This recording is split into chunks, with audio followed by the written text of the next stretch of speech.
সময় বেশি নাই গো দাদা বলি তোমার ধারে সময় আর নাই বলি সবাই মিনতি করিয়া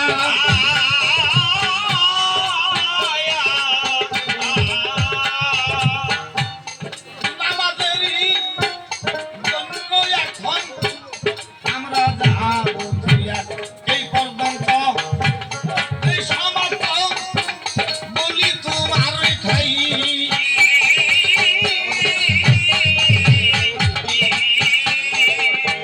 আর দেখো বেশি বলে কোনো দরকার